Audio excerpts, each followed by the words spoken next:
the hall and up the staircase. Please be sure your mobile phones are switched off or on mute. One or two people, I think there are seats. And finally, we are live streaming tonight. So, but only the panel and the facilitators appear on the feed. So I don't think you're going to be identified individually. Right. So we'll just wait a couple of minutes more, if you don't mind, talking amongst yourselves, and then we'll actually start. This is because of people joining us online.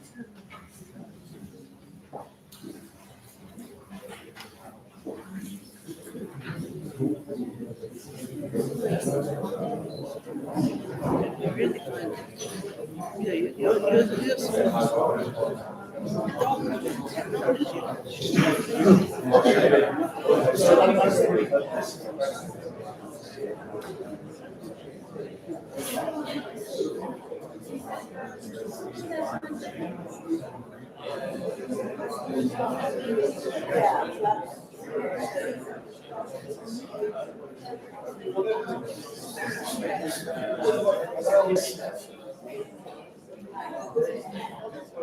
I see that.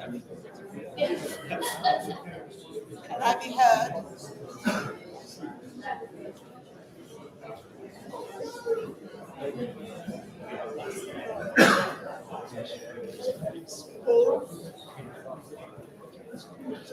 Can I be heard? Can I be heard now? Yeah. We have Mr. Ian Ray wants to make a statement, I think.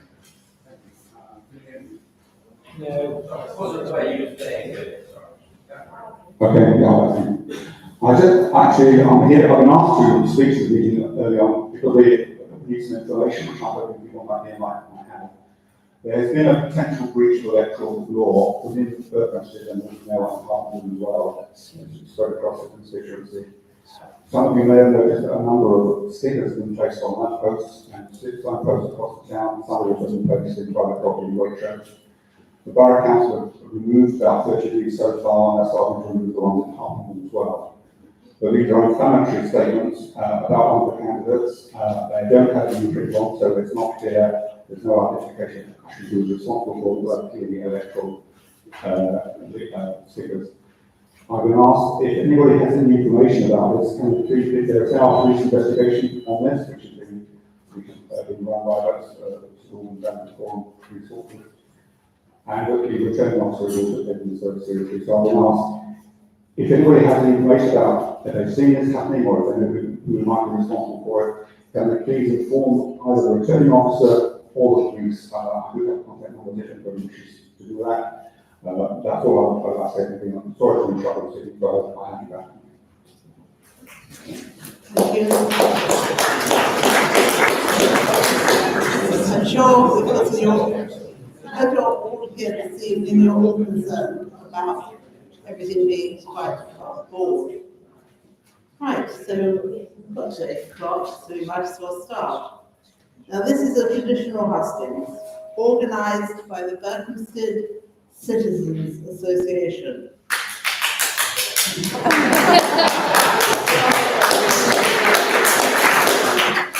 I've been doing it for about 50 years, so not me personally, I understand.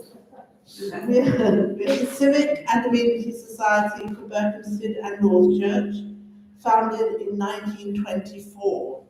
So we're 100 this year.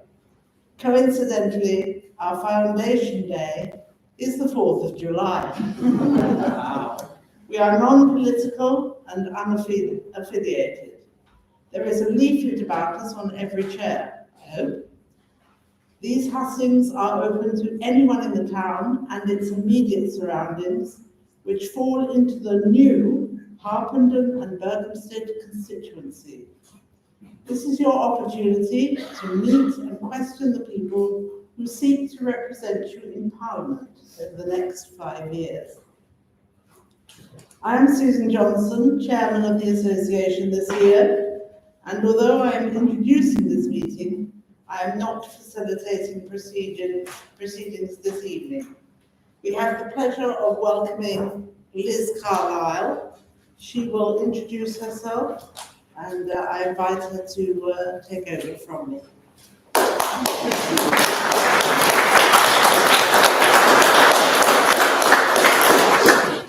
Thanks very much, Susan.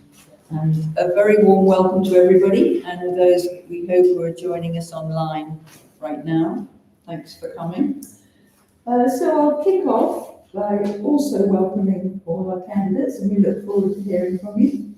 And just to say a little bit about the process that we're going to do tonight.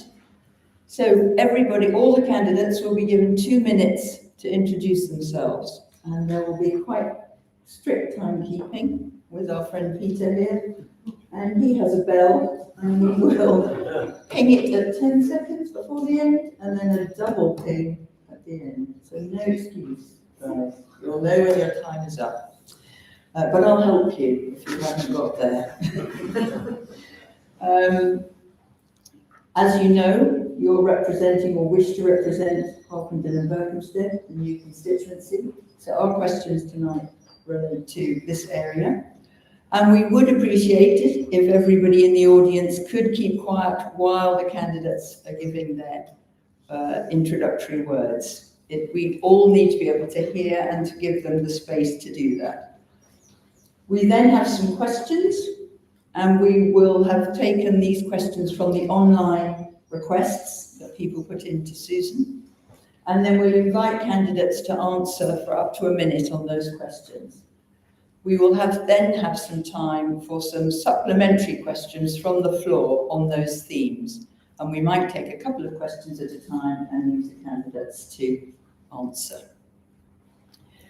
We'll try and cover as many topics as we can, but we have to be closing with your final 1 minute at about 9:45, because we need to be out by 10 o'clock. So I hope that sounds clear. Is there any questions on the process? No? All good. And everyone can hear? Yes. Excellent. Great. Well, let's start. So I will, at different times, ask each of you to start first, but at this moment we're going to just go down the table, and I'm going to invite Victoria to kick us off. And for your first question, you'll come to the lectern. After that, perhaps you can stay at the panel. It's very strict, I've got my own title. Let me start again. Very strict one.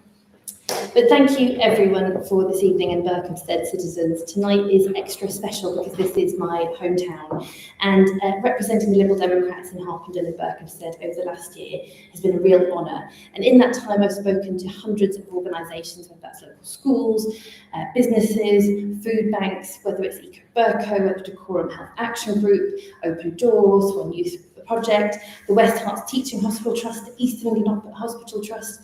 But the most important thing is that I've spoken to thousands of local residents about the issues that are important to you, whether it's our failing health and social care system, whether it's the cost of living crisis with mortgages doubling, whether it's the blight on our environment with raw sewage being pumped into our rivers. This cannot go on, which is why I have been campaigning day in, day out on those issues and stand before you with a bold, fully costed manifesto from the Liberal Democrats. With our health and social care crisis, we look at free personal care, increasing the carers allowance and having a cross-party commission to finally fix this crisis. The cost of living crisis, we're looking at freezing rail fares, looking at a windfall tax on oil and gas companies and industrial plan for growth. With the sewage crisis, blue flag status for our rivers, public benefit companies and an authority with teeth with the Clean Water Authority. In 2019, in the general election on the Harpenden side of this constituency, we came a strong second, slashing the Conservative majority. Here we were growing support in the town council and district. Since then, we've won in the county and we had outright majority support in Decorum last year for the first time in history, to the extent where Labour have now said that this is a non-battleground seat. So the choice of the general election is clear. Do you want more of the same, or do you want a candidate who's been working day in, day out, who will stand up to be a local champion for this area and be a positive change for this country? Please do consider voting for myself and the Liberal Democrat.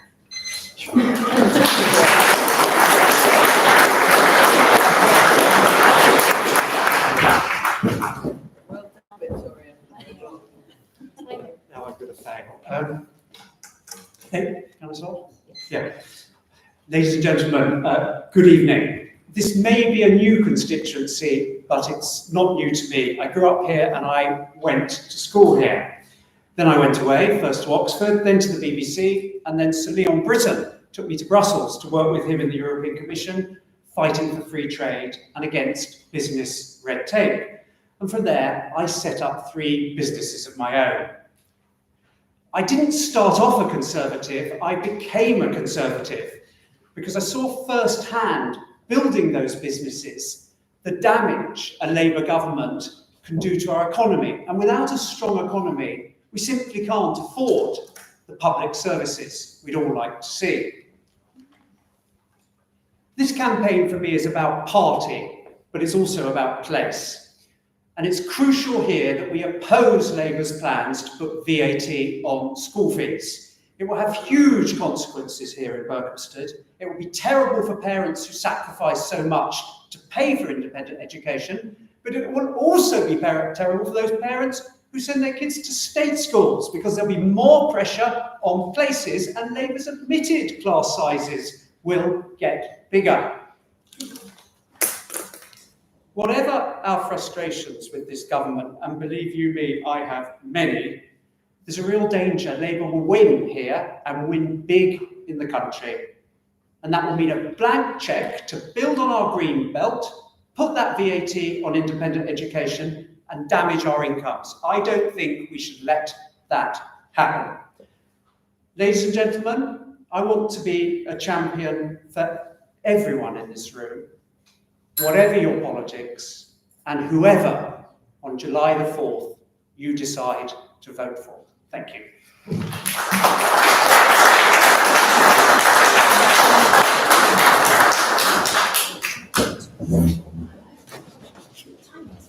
Thank you, Nigel. So we have Paul de Hoest.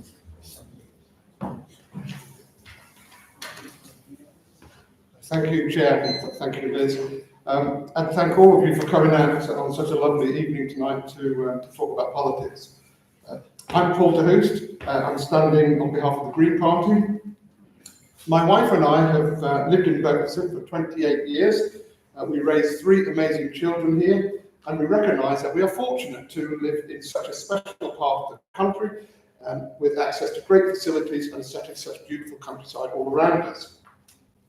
After 6 years in the Merchant Navy, I switched career and became a banker, working for several banks and building societies and spending 15 years as an economist and risk manager at the Bank of England. I've also been a town councillor, where I worked with the Lib Dem majority to support the community through COVID, and I set up the Energy Working Group, roping in several local volunteers, some of whom are here tonight, to begin the journey towards a net zero carbon town. I continue to work as a volunteer with the current council on the same initiatives. I joined the Green Party due to deep concerns for the future world that my children and grandchildren will grow up in, and could see the mainstream parties were not doing enough about it. The Green Party's policies are mostly based around 3 core values: ecological fairness, economic fairness, and democratic fairness. Ecological fairness relates to treating the Earth's natural resources with the respect that they deserve, given that our entire livelihood depends upon a healthy planet.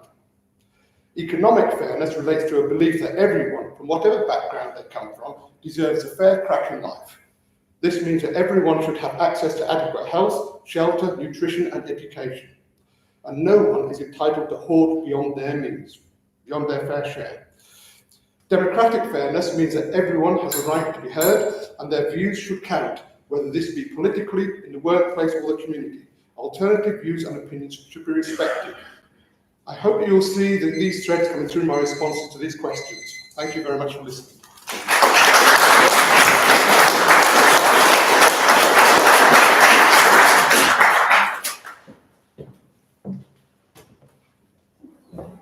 Good evening, everyone, and thank you for the kind invite to join you this evening in Berkhamsted.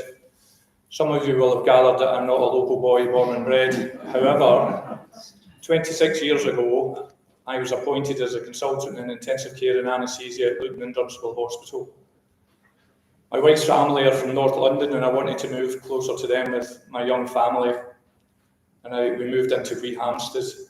and my children went to local schools in Harpenden, and we used to come across to Berkhamsted and regularly beat the Berkhamsted schools at sports. So I thoroughly enjoyed coming to Berkhamsted. Now, my young children are now big and grown up, and they're adults, and they've moved away.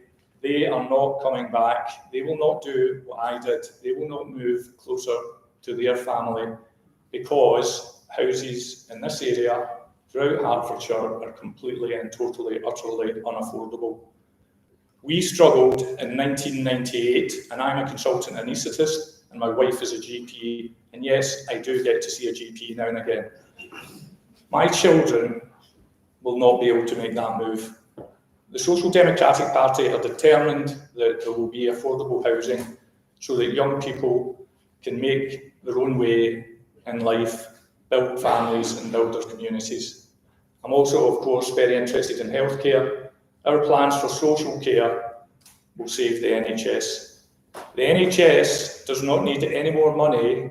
Social care needs more money. The reason I can't do operations at Luton and Dunstable is because we cannot get our patients out into the community and into social care. We need to solve that conundrum, and all these main parties have told us they're going to solve it, They haven't.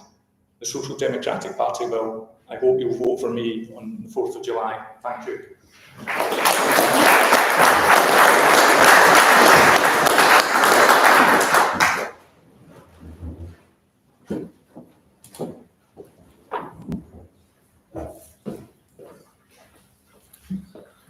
Good evening, everyone. My name is Sabakor Saidi. I'm the Reform UK candidate for Harpenden and Berkhamsted. Now, you will have to excuse me. I'm not looking at my phone to be rude. My wife is due to give birth on Monday. So, I'm eagerly watching this for any back signals that pop up. So, in terms of me and myself, you'll have to forgive me, I'm a Harpenden boy. Well, went to school in Grove School for juniors, went to Roundwood Park, live at Woodall Farm in Berkhamsted, and admittedly, I only know Berkhamsted as a tourist. My first date with my now wife was at the Ackerman. We go to the castle regularly. I've only ever known Berkhamsted as a wonderful town, so I couldn't really tell you what needs changing. But I know you'll probably have some good ideas of what needs to stay the same. Now, with a lot of the parties here, they will talk to you about change, but the more and more they talk about change, the more and more things just seem to appear the same. I think we've all seen a lot of change in the last 2 decades, a lot of change that we don't want to see.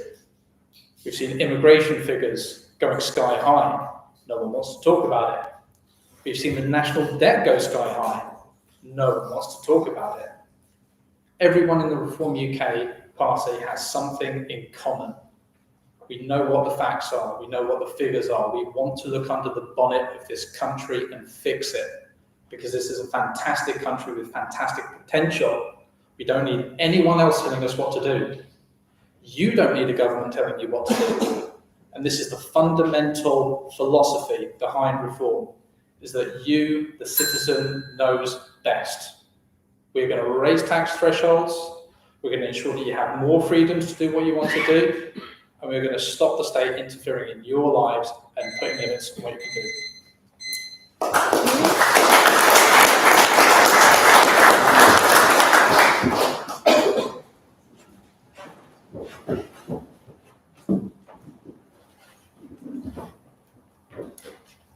Good evening, I'm Rob Wakely, and I have had the privilege of living in Berkhamsted for 36 years. It's been a fantastic place to bring up our 2 children. I stood here in the 2017 general election for the Labour Party in the previous South West Herts constituency.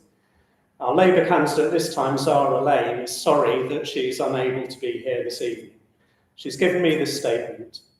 I'm honoured to stand for Labour in the brand new constituency of Harpenden and Berkhamsted. I have loved politics for as long as I can remember. As a single mother to 2 incredible daughters, I am fundamentally driven by a desire to show them that politics is for everyone, regardless of background or situation. By engaging and holding to account our representatives at Westminster or locally, communities and citizens are empowered. Zara says she works for a Labour MP as a caseworker and parliamentary researcher. She was fresh into the job when the pandemic hit and saw firsthand the breadth and depth of issues that an effective representative must understand and support constituents with, including some which cause unimaginable pain and stress. Advocating for constituents to make a difference in their lives is one of the most rewarding aspects of an MP's role.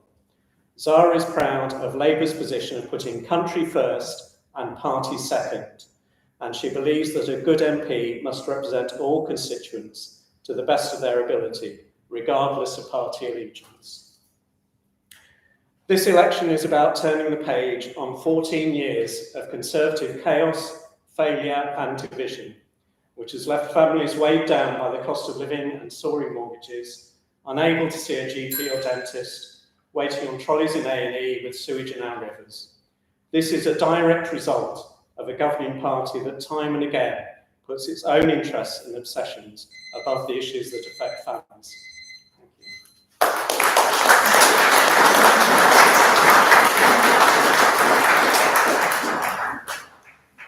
Thank you all very much. You've clearly done it before. You are very and very well rehearsed. Thank you. So we now come to our questions. These are the ones that we received online, and then we'll follow up with some supplemental from the room. So this won't surprise you. It's about housing. Housing provision is a major political issue. However, the impact of its buildings on small towns like Berkhamsted has regularly been ignored. How would your party's policies protect the Greenbelt and this town's identity from such development and prop up the related infrastructure? So that's the question. I'll ask each one of you, and you have up to a minute to answer. And I'll start from the other end of the table this time. So Rob, if you'd like to kick off, and then we'll take some supplemental questions from the floor. Thank you. As Mark said, property around here is completely unaffordable for the vast majority, and especially for the teachers and NHS workers we need to serve our community. As a result of a chronic shortage of homes and the Conservatives wrecking the economy, first-time buyers and families are weighed down by a lack of affordability and higher mortgage rates, which are going up all the time. In Decorum, 16% of all households have experienced rising mortgage costs, one of the highest of all areas in England and Wales. We've got handfuls of new council properties here, and there are hundreds on waiting lists.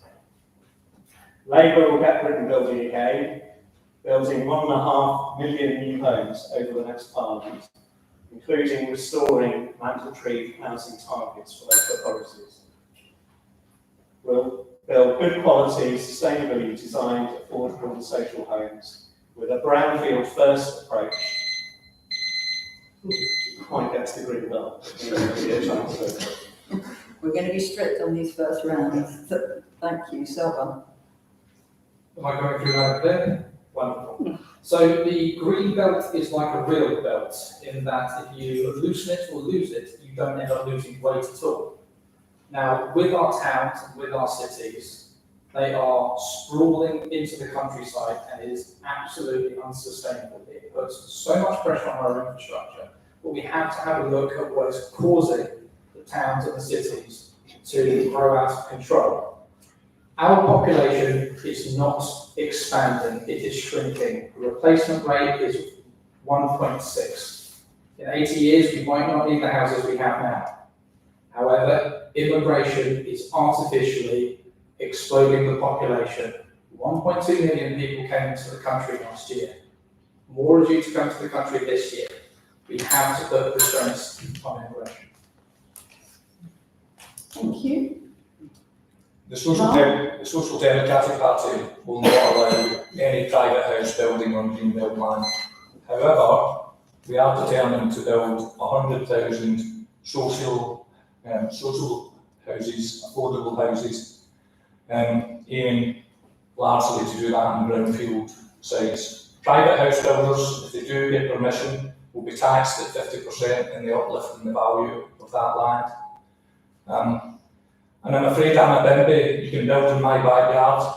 There's a golf course at the end of my street. I don't think that's valuable farmland. I'm sorry for the golfers in the room, but we just have to accept that there are some green areas that will have to be built on. Will be council corporations that compulsorily purchase land like that, and they will build affordable housing. Thank you. Go. Yeah, the question started with Greenbelt. Can you hear me all right? Yeah, started with Greenbelt. Greenbelt exists for a purpose. It's there to stop urban sprawl, to keep market towns like here and Harpenden, keeps their character so they don't get destroyed by sort of endless building around it. It also gives access to the local population to get into the countryside and enjoy the countryside. Yes, we do need houses, and Green Party, like most of the others, are committed to building a substantial number of houses, 150,000 passive house standard houses a year, but they will not be in Greenbelt. So there's 1 million empty homes in this country, and local authorities will be able to authorise local authorities to purchase these and bring them back into use. We'll build it on brownfield sites, and to the extent that there's new build needed, then they'll be in areas where people can't be car dependent, so you have to bring public transport in. Thank you, guys. Just to remind you, we've got one bell at 10 seconds before. Yeah. Sorry if it's been confusing. Nigel, thank you. I'm very hard line about this. I've simply seen too much of our Greenbelt here disappear in my lifetime, and it breaks my heart. So I know we talk about our young people needing homes so they can grow up here like we did, but they also need some countryside left behind for them. And there are other ways to tackle this besides building on the Greenbelt.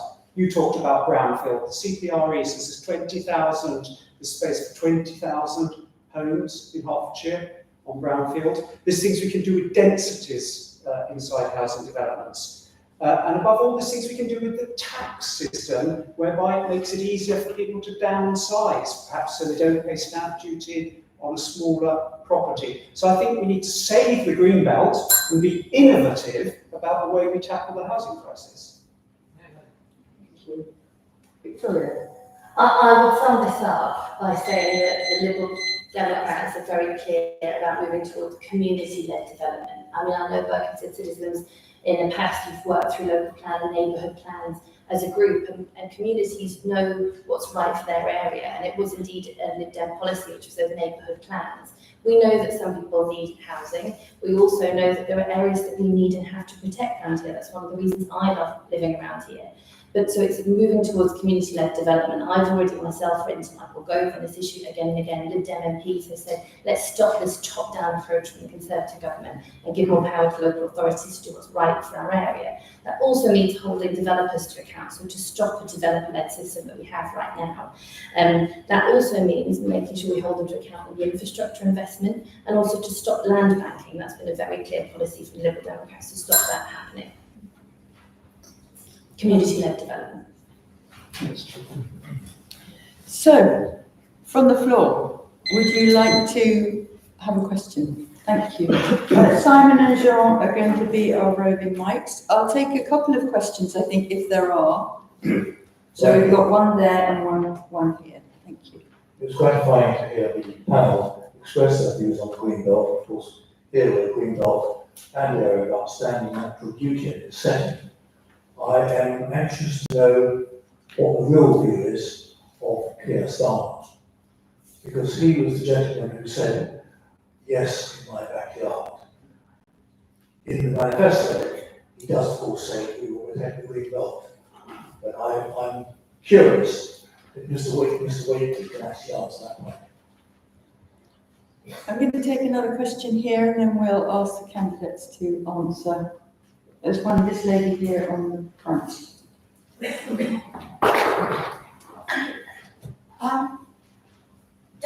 question.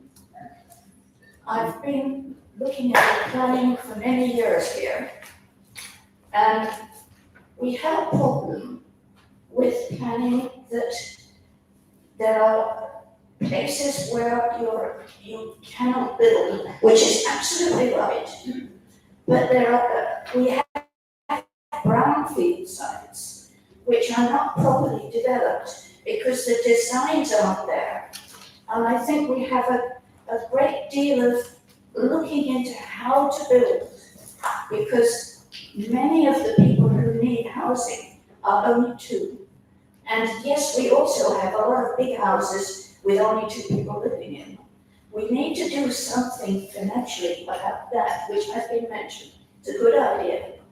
But we also have to look at transport and see if we can't move people, if we can move their jobs. Because when you have London continually growing and our transport and our roads continually being stuffed, we need to think about the entire look of housing in the country, not just one place. And that's it. Thank you. Thank you. So which of the candidates would like to start answering? To go. So we've got Nigel and then Rob. Trevor, on units, I mean, I know you've done this amazing work on Marshcroft in Tring, which managed to stop so far. But I'm not really making a political point here, I'm making a community point. There is a real danger with a Labour government that Marshcroft will get the go-ahead again, and that there will be an encroachment on the Green Belt. They've said that. They've said there are parts of the Green Belt that they will let be developed. Now, I'm totally against this. This is the idea that some of the Green Belt's nice and some of the Green Belt isn't nice. No, it's all nice, and we need to save it all. And on your point, lady in the front, I absolutely agree. There are things one could do with the tax system to encourage people to move into smaller houses, all these empty bedrooms that the lucky people amongst us have where their children have left, that people would encourage them to move into smaller houses, improve the housing situation, and not one bulldozer has been fired up, and not one tree left. So I utterly agree with you as well. Sorry. That's fine, Rob. Yes, thanks for the opportunity to say a bit more about the Green Belt, because I think it's really important. I don't disagree with a lot of what Nigel has said, except that we do need to build on the Green Belt, and the Conservative government, in fact, and Conservative local authorities, in fact, are already building on the Green Belt, but they're doing it in a very haphazard way, without the appropriate infrastructure in place, for private developers in the main, and not for the social and affordable housing that is actually needed.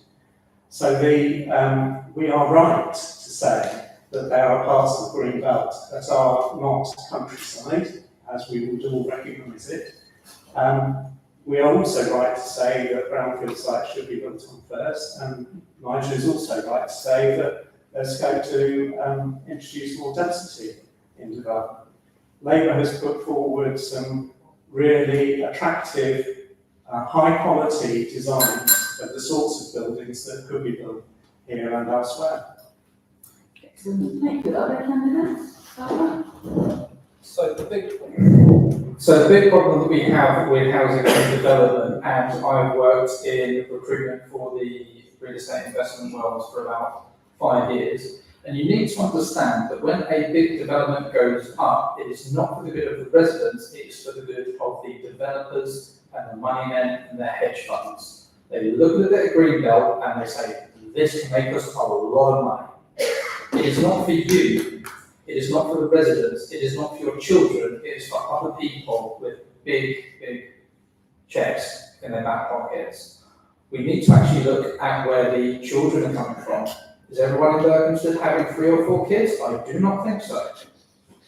You have to look at where the populations are, because the model that we have is for us to scatter our children all over the country to all sorts of different universities. We don't know where they end up. To import all sorts of people from all over the world, scatter them all around the cities and the towns.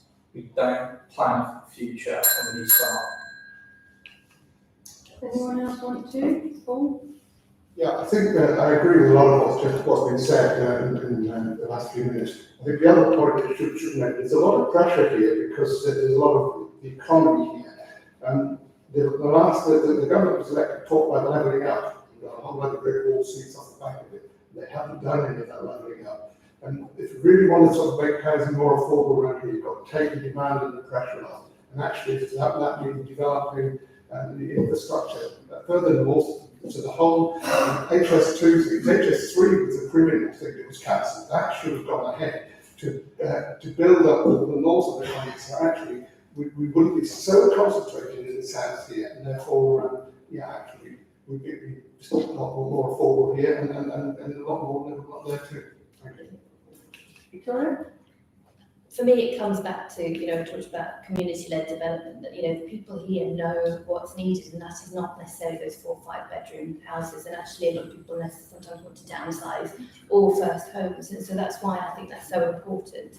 The other thing is, in our manifesto, we've also been able to talk about garden towns, to say actually let's have this programme of building those new towns that are needed. In terms of what you said about transport, that's something that's very dear to my heart. In Hertfordshire alone, I think it's since 2016, bus routes by the Conservative County have been cut by 56%. And we all see that, anyone who wants to try and get around that car, it is very difficult. And that's just one example of how public transport has been cut. So we're very much for improving that funding and make it simpler for local authorities to improve transport, which, as you said, is part of the bigger picture. But again, all of this comes back to need to have more power and finance to local authorities and the communities who know what's best for them. Mark, do you want to say something? I think there's a lot of agreement, and I think there's good points made in housing. I think we can move on. Well, I've got another question here, which is really more specifically on what would you all do to promote social housing. So we have a question in from So who would like to kick off on that? So I'll kick off. I would build social housing at affordable prices by, the local councils. Unfortunately, we have to accept it all going to be built. Take an aerial photograph and look at some of the golf courses. Thank you. Who's next? I'm happy to jump in. To add to what's been said, we have a target of 150,000 social houses in this country because we believe there's a real need for that. The other thing as well is, again, going back to what we talked about garden towns, to really make sure there's the development that's needed. But what's important as well is that they need to be good quality homes, whether that's the quality of living there, but also sustainable. And we're saying that they should really be net zero homes moving forward, because that is an investment in our future. Thank you. Sorry, there's a lady who wanted to. What about the right to buy? Building yourself in social housing, and within 3 years, they can. I'm happy to add to that myself. What we've said is, again, the power to local authorities is that actually, if local authorities feel that's not right for their area, they should have the power to stop that, because we've seen that we've lost a lot of social homes and they haven't been rebuilt.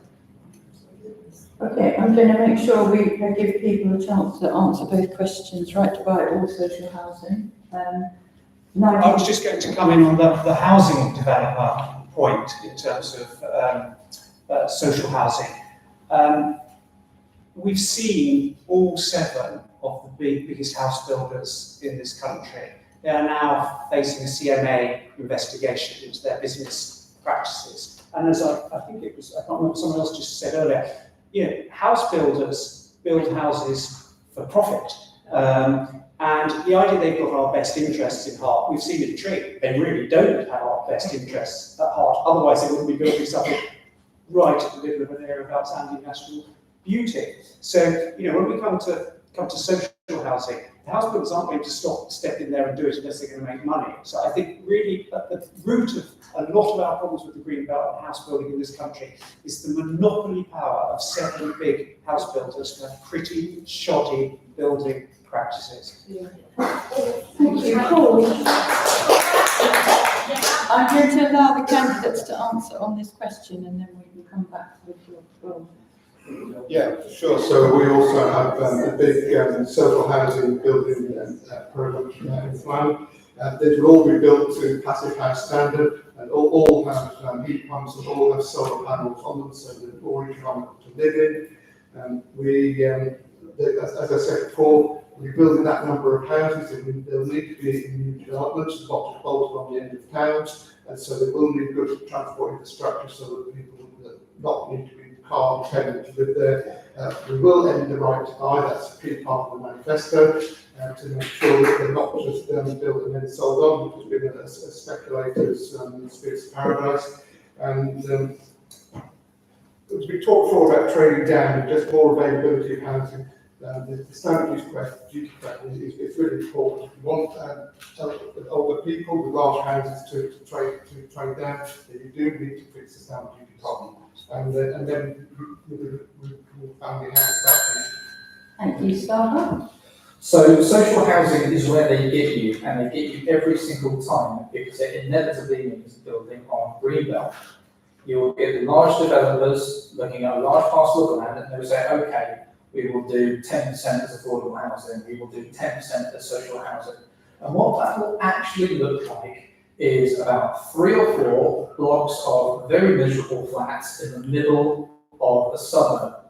Look anywhere you go, look all across Hemel, Harpenden, Berkhamsted, it's all the same, it's all the same story.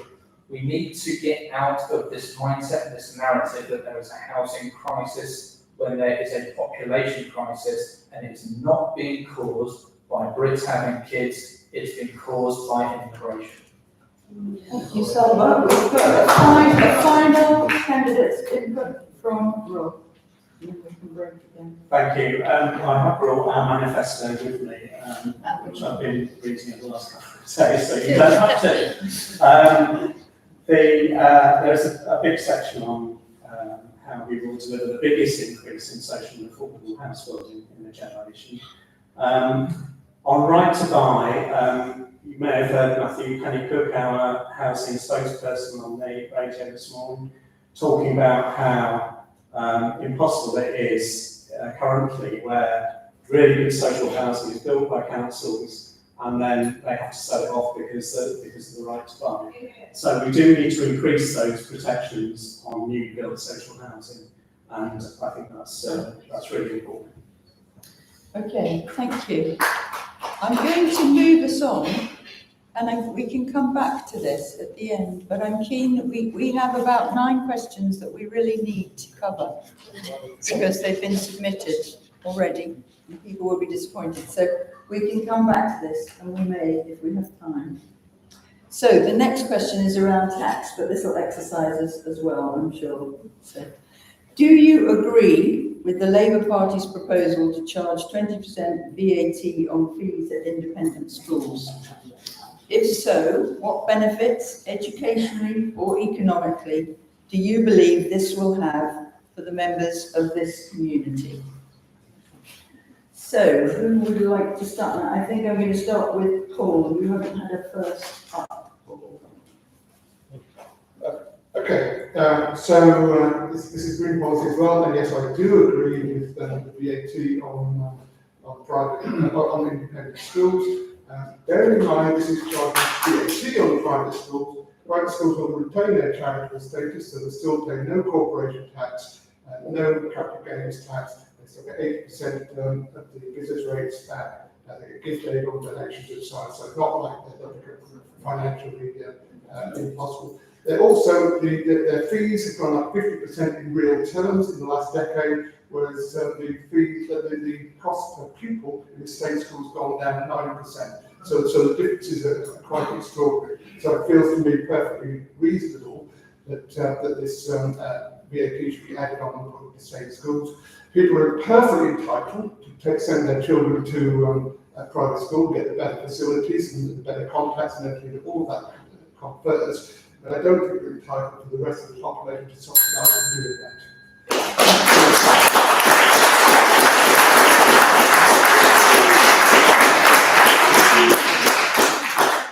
Mark, over to you. So no, I don't agree that we should be putting 20% VAT on private school fees. Education is a public good, it shouldn't be taxed. tax like that. Our Social Democratic Party policy is for the reinstatement of grammar schools. It won't be an 11 plus, it will be an examination at 14, and there'll be more emphasis on technical education as well. That's our policy in education. Thank you. Thank you. Doesn't the state take enough tax from us as it is? No. We have had, no, look at the figures, look at the honest figures. We have taken more taxes from the population last year than we ever have.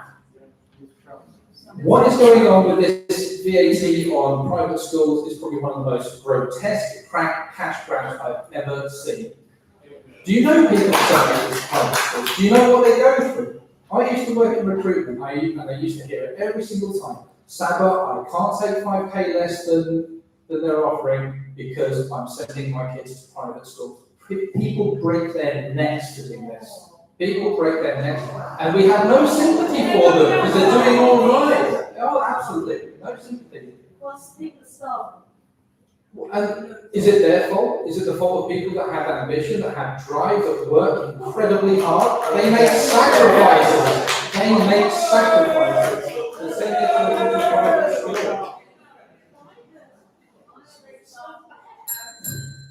Thank you. Rob. Well, there you have it. Division, etc. So VAT and business rates will be applied to private schools if they go in the privilege to form government. That will raise £1.5 billion. That pays for 6,500 new expert teachers, for instance in maths, early language development to get all our children talking properly, 3,000 new nurseries for childcare, mental health support in schools, youth hubs with drop-in sport in every community. I think those are worth having. Nigel earlier talked about his opposition to putting VAT in school fees and talked about the increase in children needing to be found placed in state schools. Well, some estimates have been done. Let's say as many as 40,000 pupils all leave at the same time in private schools. That's around 2 pupils per state school in England. On top of that, state school rolls are falling at the moment due to the drop in birth rate. They're currently projected to drop by 400,000 between now and 2028. In some parts of the country, private schools are having to close, and that's why we want to use some of those empty classrooms to create new nurseries. Thank you, Rob.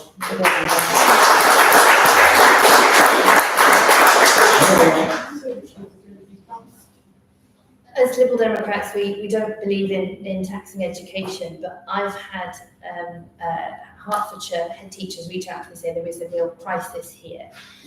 We do think that actually in terms of the charitable status of private schools, we need to make sure that they are fulfilling that charitable status. But what I've seen here tonight is that sad, I think sad reality where actually this discussion, this proposal has put parents and children at the heart of a debate when actually as Liberal Democrats we've looked around and said, hang on, the Conservatives gave a tax cut to the banks to the tune of £4 billion per year. We've looked at reforming capital gains tax, which is to the tune of £5 billion, and that's taxing multi-millionaires. So most people will get a cut in capital gains tax under our policy, but multi-millionaires will be able to be taxed to the tune of £5 billion per year. There is also £36 billion per year that goes uncollected by HMRC. There are other ways that are more fair, that are better, that are taxing, whether it's big companies, whether it's the mega rich, to actually solve the crisis that we're facing. We're saying let's start there. Thank you. Nigel. I mean, to come back to the question, I think there are 4 points that are important here for me. The first is the economy of our town, and we know, and I know from the meetings I've had with headmasters here, that over 600 jobs are at risk to the local economy. So first of all, the economic factors for the town, wherever you stand on the ideological debate. The second one is, we've talked about it a little, parents who strive to send their kids to private schools. My parents did it for me, and I know how hard it was for them. The third thing is those who send their kids to state schools. We know class sizes are going to go up. The Labour Party has admitted it. It's great about the figures, but we know they will go up, and we know kids will get a worse education in the state sector. And fourthly, the point we haven't actually talked about, the IFS says this is going to cost the country money, not save the country money. So if you want to tax something that makes exchequer some money. Thank you. I'm going to do our second question online about tax before we do supplementals, because I'm sure we'll have some supplementals and I think they'll be exciting. But we'll do this one to set us up further. So the tax system is very complicated. What plans does your party have to simplify or expand it to areas other than those already specified, or even to offer a decent service to the public? And so I think I'll start with you. You haven't had a first off the post. Perfect. Okay. So absolutely, the Reform Party will be simplifying the tax regime. It is completely antiquated, and it only seems to benefit accountants and financial advisors, not the public. We are going to raise the tax threshold to £20,000 to help everybody, but most of all those who are really struggling to get on in their career. It's also going to help take people off of benefits, because so many people get stuck in benefit traps and they decrease, and she is sweating because if she goes over the threshold, she is going to lose her housing benefit and she's going to be in real bother. We need to make sure that people are keeping their money. It is not the property of the state. We are not tax cows to be milked. Thank you. Thank you. So I think the biggest simplification we're proposing is to close the non-dom tax loopholes, which I think people will be aware that wealthy people are able to live here but claim a residence elsewhere for tax purposes. I think even the Conservative government have said that they need to take action on that, albeit less effective than the action we will take. By doing that, we plan to raise over £5 billion, which will be used in part to fund 40,000 more operations, scans and appointments of the NHS, double the number of NHS CT and MRI scanners, and 700,000 urgent dental appointments a year, as well as free breakfast clubs in every primary school. So again, I think those are all things well worth having, and will also produce a simplification of the tax system.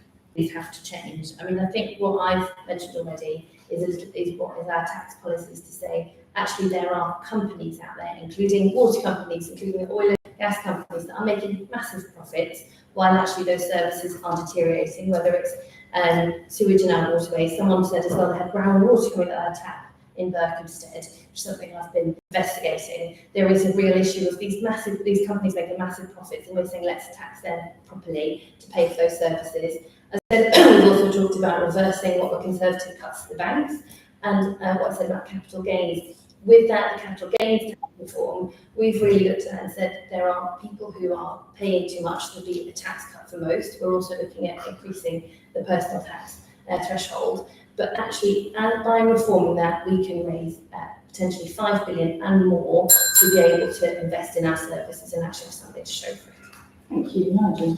I mean, the question was about tax simplification and our absurdly long tax code. And one of my political heroes is a man called Nigel Lawson, who was educated just up the road from here, Beechwood. And we all remember him for the tax cuts he made, but actually probably the most memorable thing in the long term he did was hugely simplify the tax code. And I find it very difficult to even understand how much money I can pay into my pension. It's all so complicated now. So I think we should kind of agree on a cross-party basis that the tax code is too complicated. It just makes work for accountants. And it doesn't really help us as a society, because it just means people don't know what they're doing and they can't understand it. That's my view. Yeah, 14 years to simplify. Well, I didn't have 14 years to simplify it because I only started in the last week. But I go back to the point. I think it is too complicated, and as a country, we need to simplify it. Thank you. Paul? I think it's extremely odd that hard-working people get taxed at a higher rate with their sort of tax and their national insurance get taxed at a higher rate than unearned income from capital gains or just investment income and so on. So when you work your butt off, you get taxed higher than when you sit on your butt and watch the money roll in. So what the Green Card policy is to equalise, we start that conversation, equalise capital gains tax and investment income tax all at the same rate as the marginal rate of income tax.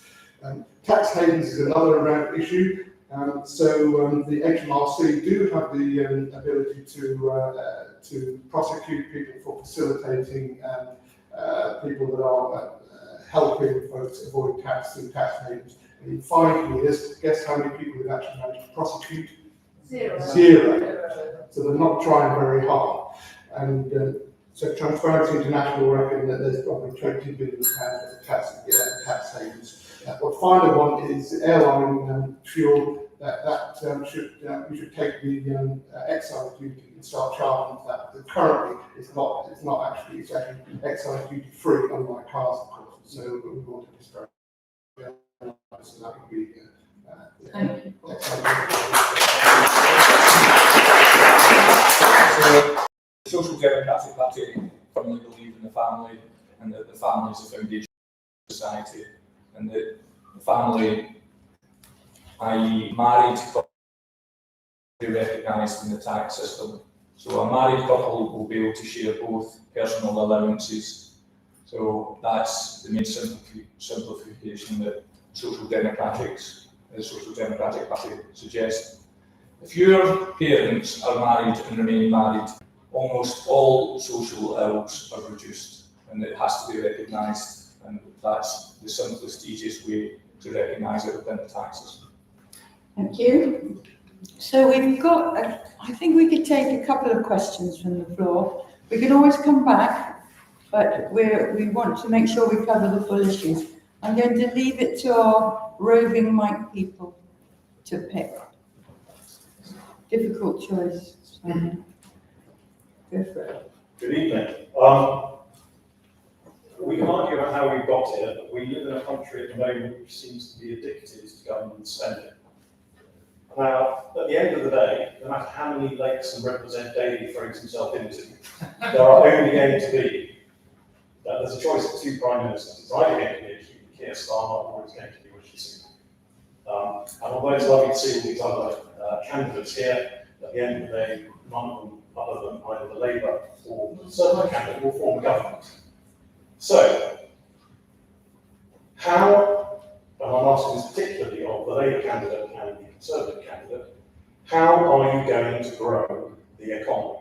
The only way that we can afford to pay for all of the promises that are being thrown around by all of the candidates is by growing the economy. We cannot tax our way out of this. Everyone knows, or at least those with any common sense know, that if you tax people too highly, you disincentivise them to create the wealth in the first place. So I'd be very interested to hear how we can create growth that will generate the public spending that we would all like to see.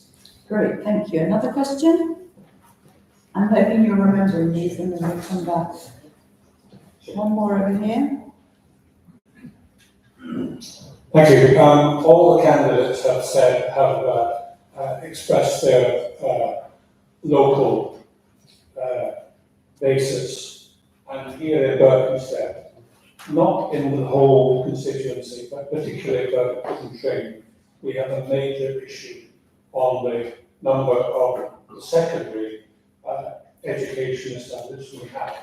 How will the panel deal with the situation in September if VAT is charged on schools and a number of, let's say, 5 to 10% of the pupils of Berkhamsted leave? Where will they go? At the moment, there are no school places. We know people in the town already whose children have to go to Hemel Hempstead to go to secondary school because the state school, the secondary state school, and both training purposes are full.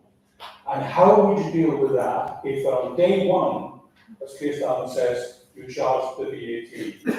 I mean, it may happen longer term, but think of the chaos for 5 years when children are having to go out of the area. How would you deal with these? Thank you very much. I think we might try and squeeze one more in. This gentleman here with the check shirt. Thank you. Nobody has mentioned council tax. Sorry, nobody has mentioned council tax and the need to review it.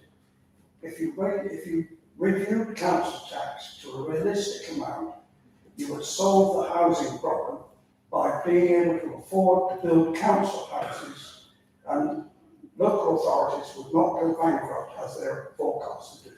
Thank you. Right, 3 questions there. I'm hoping that you can think and pick the ones you want to go for. Who would like to start? I'd like us to kind of move through this because we've got some more questions coming. I'm very happy to start. I'd like to remind everyone that here, sadly, we're in a country which is first past the post system. So the real choice you have in Harpenden and Berkhamsted is between myself, the Liberal Democrats, and the Conservatives. No, it's not. We have one of the most reputable polls YouGov has put myself and Nigel neck and neck. A lot of the other polls have done the same. We have all of the tactical voting websites. Even Conservative Home itself said that Liberal Democrats are leading in Berkhamsted. And also even the bookmakers are saying I can win. I do not take that for granted. What I'm saying is we have a real choice here. And the choice is who do you want to represent you? I'd like to then bring it back to the question of growth. And also a reminder that actually the polls are showing nationally that there might be a major collapse of the Conservative Party. So who do you want to hold the government accountable? And who do you want to put forward a growth plan for this country? The Liberal Democrats have said, actually, instead of what the Conservatives did of cutting back on an industrial plan, let's bring back a proper industrial plan and put green technology at the heart of that. I'd also like to mention health and rebuilding our relationship with Europe in terms of growing this country. Thank you.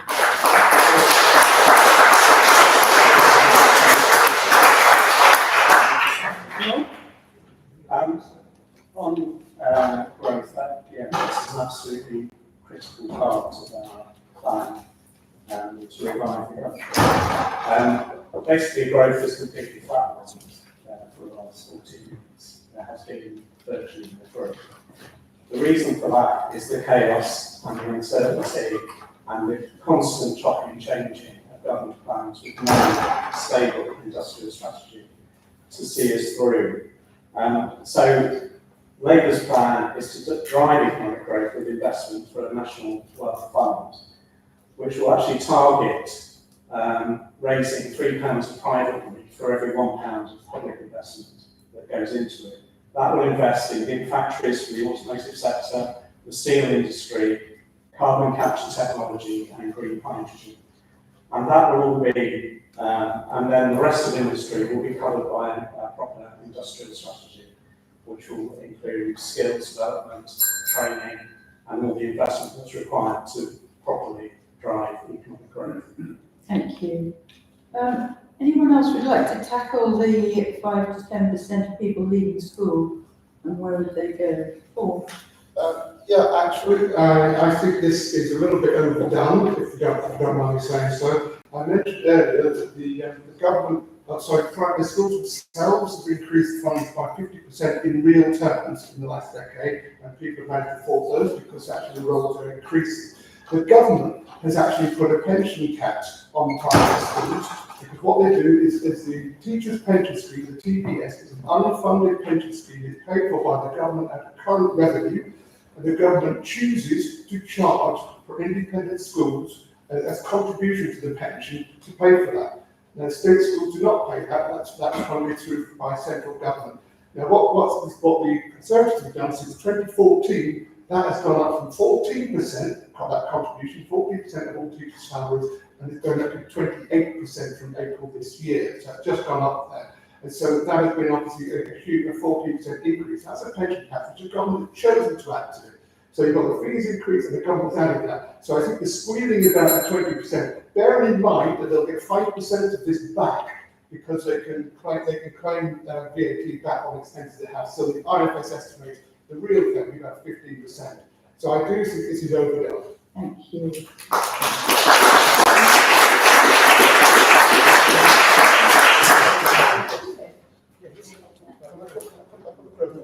You can come back and vote, but don't take too long. I'm just keen that you all get your fair share, so quick. Yeah, it's just on growth.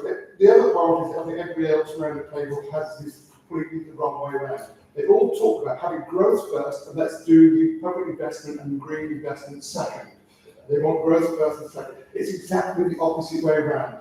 The government is a key part, government spending is a key part of the economy, and post-war, if the OBR had existed then, Attlee wouldn't have done a quarter of what he managed to do to generate recovery. It's government spending that led the way out through the post-war period. And so the Green Party, we've got the Green Investment Plan, which is insulation and renewables and lots of other things, as well as restoring universal credit benefits and so on. Because poor people spend every pound they get. If you give money back to the wealthy, this is the Liz Truss strategy, actually then they don't spend it, it gets hoarded. That's why Liz Truss was bad, giving that 42 billion there, because it's going into a growth place. It actually wasn't good for you to generate the economy. But if you actually generate it in jobs for ordinary people, that gets spent in the economy, it's direct spending in the economy, and that's paid back dividends in the future. That's how it works. So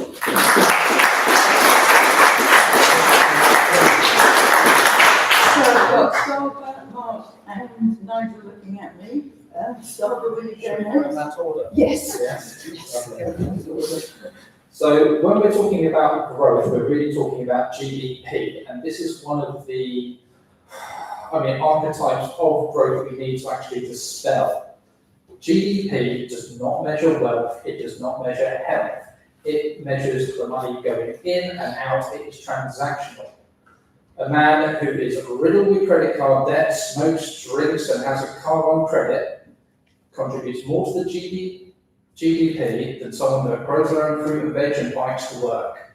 We need to escape this paradigm and actually have a look at what does drive the economy. Because it's not the government. If you're looking to Labour, or you're looking to the Conservatives, look at their records. That is not where you're going to find economic growth. We need to start putting the building blocks in place so that the population can make that economic growth itself, and it starts with cheap energy. You can't do this by freezing North Sea oil licenses. You can't do this by excluding nuclear power. We're looking at all energy sources across the board, local nuclear reactors, maybe even fracking, dare I say it. But you need cheap energy. You do need cheap energy if you're going to make any money. It's the energy cost that's killing everyone's businesses. Thank you, Sarah. Mark? So I think I'm just going to deal with the local authority taxation question, because our firm belief is that too much money is raised centrally and not locally, and we think the local authorities should have more powers to raise taxes locally. However, you described local authorities going bankrupt, and some of them have made very unwise investments, and some of them, frankly, are downright corrupt. When you hear the accounts of where some of these local authorities have placed their investments, and the Social Democratic Party would absolutely forbid that type of investment by local authorities. But the point of local taxes raised locally, absolutely. Thank you. I'll do the VAT question very quickly on school fees, and then the growth question. I'll try very quick do it in a minute. On the VAT on school fees, we literally, I know this. I've talked to education leaders in this constituency. They are worried 20 to 30% of their kids will not be there in a year. And Labour has accepted there are going to be a huge lot of new pressures on class sizes in the state system. We don't know quite how big the problem is, but I'm very worried about it. That bit. Growth. I think there's a huge issue at the heart of this election about which none of us, except probably you, are being transparent. It's about these huge tax and spend issues that the country is going to face. My party's not being honest about it, and I don't think any other party is being honest about it. It's very, very difficult. And if you don't get growth, that that dichotomy will never get solved. So it comes down to productivity, it comes down to encouraging enterprise, cutting red tape, and for me as a Conservative, it's about cutting tax. That's how you get the economy going. Thank you very much, everybody. Very good set of questions. We're going to move on now to green issues. So most people say they care about climate and nature and regard keeping up with UK climate action favourably. But they want the transition to be fair and affordable. So how will you approach this important issue in Parliament and locally? So how about we start with Mark? So the Social Democratic Party does accept climate change. We accept the science. However, what we don't accept is that it makes sense to drill for gas in places like Qatar and Australia, liquefy it, bring it in a ship all the way across the world, and then burn it here. We do believe in exploiting our own fossil fuel resources, and we don't believe in net zero by a fixed date. We think that is slightly bonkers. We think that it's economically madness, and it particularly hits the poorest in our societies. We've seen that with the big spike in the cost of energy over the last few years. It's been the poorest that have suffered the most. So we do believe in exploiting our own oil and gas. We do believe in fracking. We do believe that there should be carbon capture and storage. And, net zero by a fixed date is madness. Thank you. Paul? Yeah, well, this climate crisis is very real and it is urgent. And the costs of not fixing it, not doing it, far outweighs the costs of doing something about it. And if you see any of the projections, we've already passed 1.5 degrees. If you look at any of the projections, what might happen if we sail towards 3 degrees, for example, and we're sort of heading in that sort of trajectory, you get so many cities around the world, including London, our coastal cities, they're likely to be flooded. You've got lots of deaths from heat stroke, you've got extreme weather, and all the things in those. So the costs are extreme. So it's very urgent. We recognise the costs for individuals, or the costs of investing in renewables and investing in insulation programs. So these will all be done by various councils. So we'll be introducing a scrapping scheme to help people transition towards EVs, and so we'll be investing in the charger network so that people can actually use EVs and so on. So yes, it's expensive for the country, but we will do it. Thank you. Nigel? We all agree we need to get to net zero, and we all agree we need to get there quickly. But for me, we have to take people with us. And I don't know how many of you followed the European election results the week before last. Some of the moves towards the imposition of taxes, whatever, played a real part in those elections. And we saw the far right get 16% in Germany, and we saw in France a quite astonishing 40% of 18 to 24-year-olds vote for Marine Le Pen's party. Now, for me, getting to net zero is too important not to take people with us. So somehow we have to get together and get this in a way where we just huge chunks of our population in that process. Thank you, Victoria. Actually, how do we, part of social justice? Liberal Democrats were the first to introduce the world's first green bank. A decade ago, started looking at retrofitting and improving the insulation of homes. That was stopped by Conservatives. What I would say is think about right now the cutting costs, the energy efficiency, and the energy security that would be if we were able that programme would continue. That's why we've got a home energy upgrade programme to start with, and actually start with those on lower incomes. We also think it's always important to have someone accountable and work across the board. So we're saying actually let's have a secretary, a chief secretary for sustainability in the Treasury and a net zero authority that works with all of the departments to make this happen. For example, we want to move to renewable energy 90% by 2030. That is often actually cheaper energy. And again, it comes back to the question of energy security. The other thing is, if we want to make this happen, to bring citizens with us, we're saying let's have citizens' assemblies. People are engaged. So here in Berkhamsted, there's a lot of people who are really want to be involved in that, but also work globally on this issue. Thank you. Yeah, agree with what Victoria said. Whether we've got, I think no one would recognise Saba and Mark's description of us having cheap energy currently from oil and gas. Energy bills have skyrocketed because of the stranglehold that Putin was able to apply to energy supply because of our dependence on oil and gas. So we have to move away from that. We have to invest in renewables.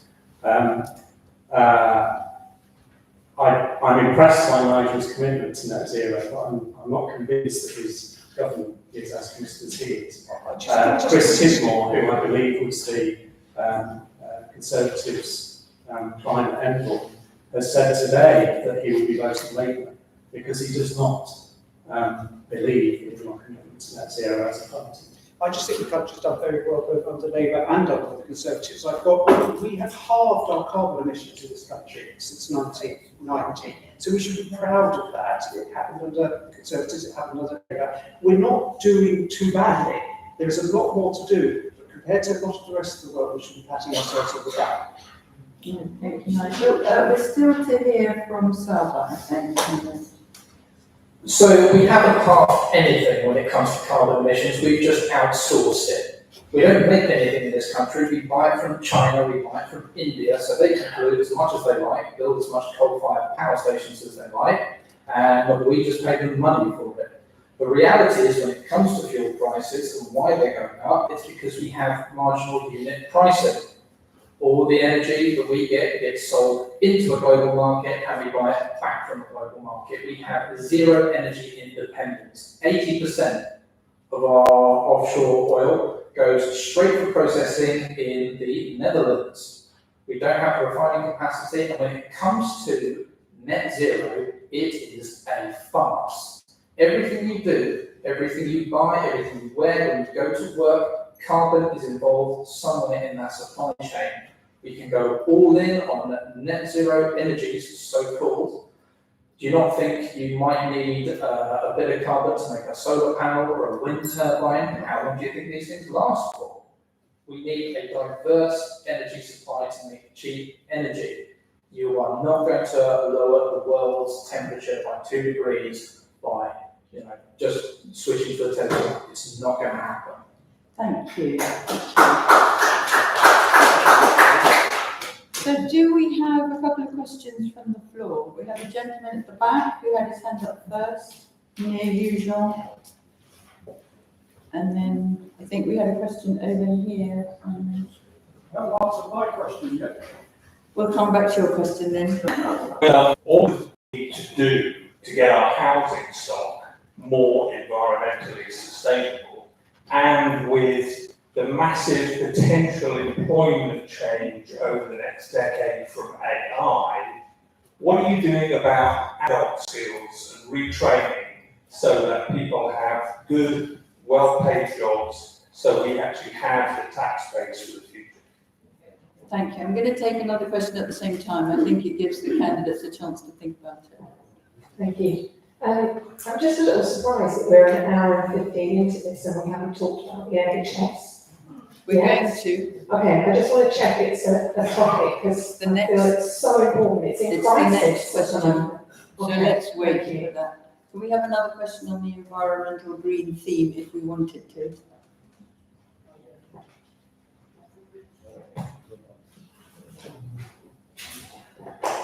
How would you propose funding the just transition for net zero? Okay. Who would like to kick off this round? What are we tackling first? There was funding net zero, and there was the question of housing stock and having the environmental skills and the training set up to make us more sustainable. Funding net zero, training and skills, and what's the other? No, those are the two questions. The third question was when is NHS, and we're coming to that. Okay, funding net zero, don't bother, it's a waste of the money, it's not going to happen. In terms of skills and training, we really need to look at what it's hard to predict what the future is going to hold, especially how AI is going to affect it. But what we do need to make sure is that we've got a population that we have a stratified economy, right? I used to work with people with disabilities and getting them into the workplace. Now, the problem with a lot of automation and outsourcing is it freezes a large section of the population out of an economy because people don't want to pay minimum wage for someone when they can just get a computer to do it. We need to think about everyone in society, not just those with the highest of IQs, and find a place for everyone. And on the NHS is one of those things that it's always going to be a bottomless money pit unless we can actually look at what is going on there. Where are the good doctors going? Where are the good nurses going? They are going to Bermuda, Canada, New Zealand, Australia. We need to start paying them a proper wage. Reform pledges to eliminate basic rate tax to keep doctors in this country. We can talk about pay rises later, hopefully without strikes, but we need to pay them properly. Thank you, Saba. We'll be coming back to the NHS, so everybody will have more time on that. If we could focus on the questions here, Paul. Yeah. So renewables are the cheapest form of energy at the moment. How will we pay for this green investment and the net zero transition? As I explained earlier, if we do the green investment, we do the insulation program and the renewables program, that's direct money directly to jobs, and that generates its own income off that. And so we also, in terms of tax raises, that there is, as part of that plan, we have the carbon tax, which is a tax on businesses that do not decarbonise, so it's an incentive to decarbonise, of course, and that generates part of it. There's also the wealth tax that the Green Party proposed, which also provides part of the funding for the investment. Lifelong learning, so some gentlemen talked about people that step out of the early jobs that are no longer sort of valid. So the Green Party again have got a commitment of 12 billion pounds, I think it is, for a lifelong learning programme. And just on the council tax, yes, we will re-rate taxes on council tax. Thank you, Paul. Nigel? I mean, on net zero topics, well, we'll all pay for it. You know, we're going to pay for it, and that's why it's important, as I was saying, to take people with us. There are huge trade-offs. Resources are not a bottomless pit, and that's why I really want to get there, but we have to get there together. What next? Sorry. So one was about that question, the other was around skills. So what skills? I mean, one of the things I think the Conservative government can be proud of in a record where there are things we can't be proud of is what we've done to PISA standards in schools, the international league tables, where we've done incredibly well as a country in reading and maths. We've gone right up the table of the Western democracy, if you like, some of the Singapore states, etc., still higher than us. But I think we've done very well on that. And that kind of improvement in education is vital because that's where we'll get economic growth from in the future. And the last one? And then those are the two questions. Thank you, Mark. So I think in the interest of time, my passion's NHS, so... We'll wait for it with NHS. Rob, do you want to say anything? Very briefly, paying for the just transition, we will put a windfall tax on the oil and gas giants. They have made incredible profits, not through their own investment or their own hard work, simply through the impact of Putin's action and strangling the global energy market. So we'll put a windfall tax on them, and that will help to fund the just transition, including the National Wealth Fund, setting up Great British Energy as a publicly owned company, which will actually earn money for the taxpayer as well. So, as well as lowering bills for everyone. Thank you, Victoria. I'd like to say it's very nice as well to hear you talk about lived in policies. It was just to put forward windfall tax first, but I'm very happy to have cross-party agreement on this. I'm going to try and bring kind of the two areas together. What I've already talked about our industrial policy and putting green tech at the heart of that. Part of that as well is about reskilling, so that we're saying actually there is a real economic opportunity here to reskill, to actually to shift towards that, which is win-win. The other thing is that we have fantastic policies to support companies, but what we're saying as well is that companies in return should also look at how they reduce their impact and actually even work towards improving their impact, quite frankly. And having worked with companies, I know that some are moving in that direction and it's the right thing to do. In terms of lifelong learning in that plan as well, we have a programme where actually the idea is anyone can have access to a kind of lifelong learning fund, so that later in life, if they want to retrain, there is a fund for them to do that, at the same time supporting apprenticeships. But something else which I think is really important in terms of, I think, funding this transition comes back to what I've said about local authorities, and we're saying let's improve that funding and empower local authorities, for example, to improve EV charging points, to help them improve transport, and that's a really important part of this transition. Great, thank you very much. Well, now the moment you've all been waiting for. The NHS, I've got two questions here, and I'm thinking in relation to time, I might start with the general and get to the specific. So is the NHS broken beyond repair? Is the only answer to its problems solving the conundrum of social care?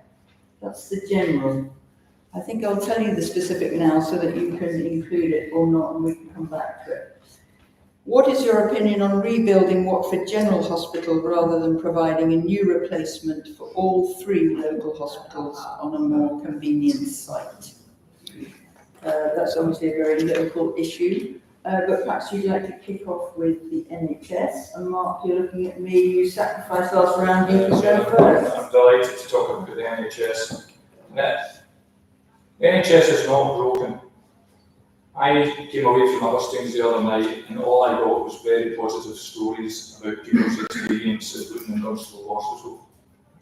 And we could improve people's experience if we could get some patients out of our hospital and back into the community and into social care. And all of the major parties have done this. And it's one of the reasons why we're so mad at them, we're so frustrated with them, because the solutions have been there. There's been report after report after report that has been ignored. And we know that if we solve the conundrum of social care, then it eases the crisis in the NHS. When I was a medical director at Luton and Dunstable, we would get 8 or 9 compliments for every complaint that we had. And what did we do? We focused on the complaints. We forgot about all the people that were delighted with the care that they'd received in the NHS. However, when I was looking at long lengths of stay and everything else, it was social care and the problems there that had the biggest impact. I don't want to talk about one mega hospital for 3 individual ones, but having said that, we're very fortunate at the Luton and Dunstable. I've been working there for 26 years and we're finally getting the new block that will improve the maternity and neonatal services and the acute services at Luton and Dunstable. Thank you. Salva. So on the NHS, like I alluded to before, the biggest problem that we have is that the good doctors and nurses are going elsewhere to make more money. We have chronically underfunded the salaries of the frontline healthcare staff for decades. And we always like to talk about the benefits of immigration, that we need them to prop up our health services. But the reality is that those individuals are being used to undercut the wages of people who work here already. Now, I work in social housing. Everybody gets paid exactly the same. There are pay scales. You're talking absolute bullshit. What do you think? Or doctor from Oxford, you will get paid exactly the same amount madam. What do you think is depressed those pay scales?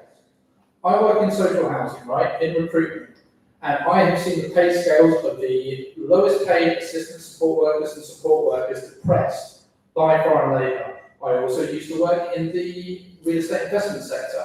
When Brexit happened, Still talking. when Brexit happened, madam, Stop opening your mouth. I'm lying. when Brexit happened, madam, and this is a fact that I've witnessed, okay, when Brexit happened, the salaries for financial analysts went up by 10k.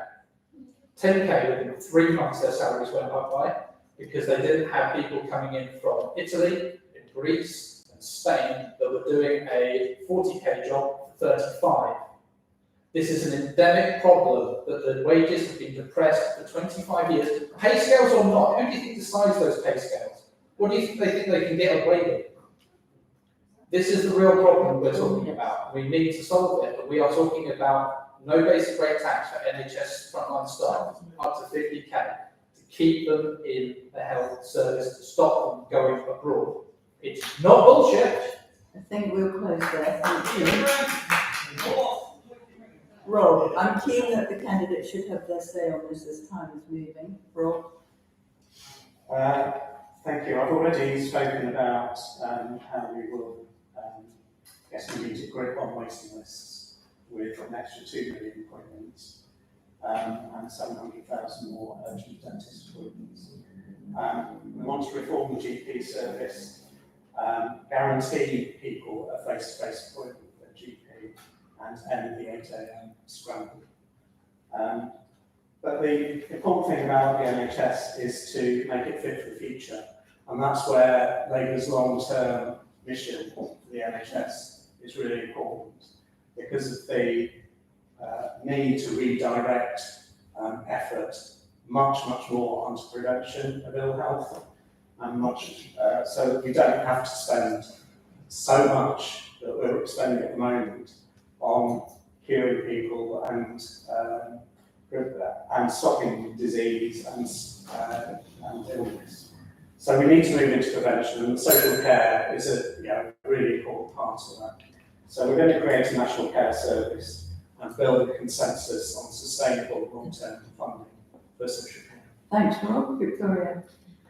Our NHS sadly is broken, but Mark, I think what you mentioned, it's not the people at the heart of it. There's so many people working really hard to try and to deliver the care that's needed. And I have heard a lot of wonderful stories, but I've also heard a lot of heartbreaking stories where I've had someone whose sister was diagnosed with lung cancer, has been waiting for months for any treatment, people who cannot find an NHS dentist, people are waiting weeks for a GP appointment. Sadly, it is broken. And what we've said, we've actually sat and talked to the experts and say what is not working. And we know there's not simple solutions, but there's two sides. And having been out with East of England Ambulance Trust, talking to patient care groups, ICB, etc., it's partly the front door and the back door. In terms of the front door, we want to increase the GPs, we want to give other people prescribing powers to really help improve that patient pathway. But the back door, and Mark has a very good point, it is about social care.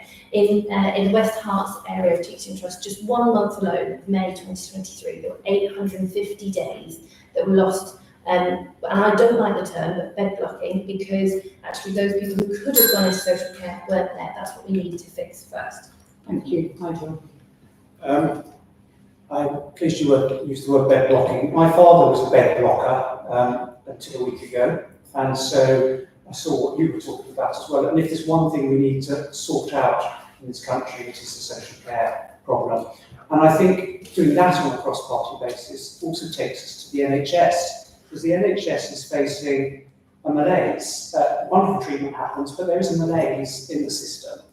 There's a malaise which is about resources, it's about organisation, but it's also about the challenges the NHS is facing around ageing, obesity, cancer rates amongst young people. And for me, what the NHS really needs is a long-term, cross-party treatment plan. And we need to, you can't go politicking for 10 years with Labour government, 10 years with the Conservative government if you don't agree, because these changes and this lack of consensus about the amount of resources we should be putting into the NHS and how it's run, we have to agree this together, because we, in the end, whoever we vote for, we all need the NHS. So it's very good if we keep on arguing about it.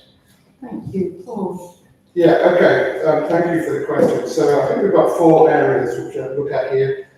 Staffing, real problem here. If you don't pay your staff properly, if you overwork them into the ground, you get them leaving or you get them too stressed to work properly. So we need to pay them properly, we need to recruit the 100,000 vacancies, and so we reduce the overwork, and we also stop leaving and going abroad for better money. The internal market complexity, the bureaucracy of the system, and it's something which soaks up resources, so we need to strip out that sort of overly complex process. Reverse to the privatisation. Every time you spend money sending a patient out to a private hospital, there's a profit factor in there, so that's money that leads straight out of the system, straight out of the NHS. What we would be investing in the primary care end to stop people going into the hospital structure in the first place. There's 2.5 billion on GPs. There's also prevention, which is to do with diet and exercise. And at the back end, prevention, social care. And there's 400,000 people waiting for social care at the moment as well as those that are in it. We invest £20 billion to fill 150,000 vacancies and put a proper career structure into the social care network. And that will free up more problems also from the service itself. Thank you. I'd like us to move on to the next question. If we have time at the end, we might have another one on this, but I'm going to move us to the next one. It's an important issue. It's about trust and outside jobs. It came in online. Who is funding your campaign? Can we trust each of the candidates, if elected, not to take on outside employment while serving as MPs? So I'm going to ask Paul to start this one.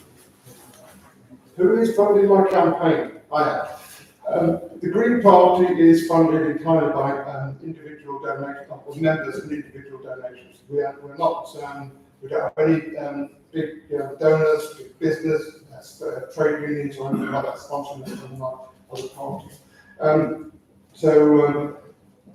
We're also not influenced by particular think tanks that are funded by shady money and have transparency on that as well. So what the Green Party would do is it would say that political parties should be state funded, and think tanks should have be very transparent about where their funding comes from.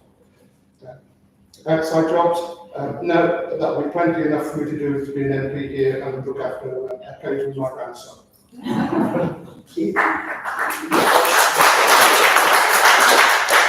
Since I didn't get the bell, Watford Hospital, I'm all for a central new build hospital. I think it's a disgrace to try to build it on that particular site.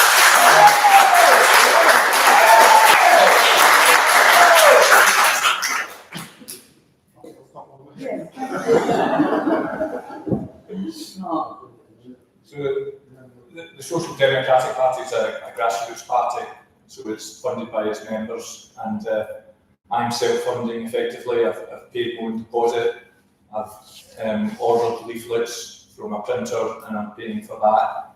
The Royal Mail very kindly allows each candidate one mailing per household in the constituency. So effectively I'm going to be out of pocket at the end of this particular campaign. However, I do think it's important that that it's from the grassroots and there's no funding from elsewhere, and we don't agree in state funding of political parties. If you think that's the answer, we don't think that's the answer. Thank you, Sarah. So my campaign is funded by the donations of about 16 to 18 individuals. I'm very thrilled that I managed to raise £1,975 on my GoFundMe. That is basically all I'm getting. The deposit, just like in Mark's situation, I really hope I get it back because that has come out of my wife's savings.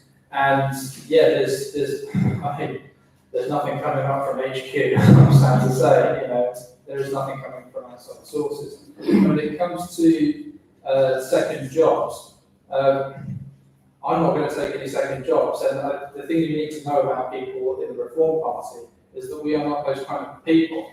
We're train drivers, we work office jobs, we're teachers, you know, most of us are retired. You know, we're not on all these committees or anything like that. Some of the ones at the top have got a TV gig right here. But yeah, we're not those kind of people. Great, thank you. Rob? There's been a lot of abuse, quite frankly, over the last several years. You know, I'm not only blaming the last 14 years. I think there was a problem with expenses into previously implemented. So there is a need to considerably toughen up on standards. We do propose to bring in rules on MP second jobs and tough standards for MPs and for government ministers as well. What we've been seeing this week with betting on the date of the general election in the Conservative Party is absolutely reprehensible. And,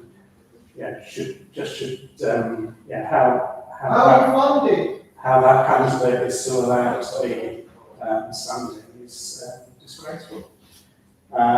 So yes, there needs to be a lot of tightening up on all of that. I thought it might be useful to say this about non-battleground because that's been mentioned and what that means. I'll leave that for next time. Victoria?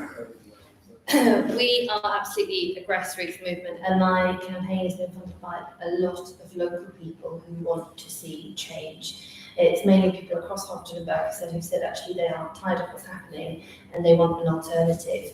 We also have hundreds of volunteers who are giving their time and energy, and I am so grateful to them. Just this weekend we had 100 people alone. I had about 30 people out helping me yesterday across the whole constituency. Day after day I've got hundreds of people out and a lot of people locally and around the area coming to support. And that's how my campaign is being run. It really is a grassroots movement of people that want to see change. In terms of a second job, this potential job, or this role is so important to me that I have already given up my job the last few months to personal cost because this is a volunteer role. I don't take anything for granted, but I want to give my all, and I'm someone, if I've sort of done my best to try and make positive change here, then I know I can sleep easy. At the moment, I'm not sleeping very much, to be honest, but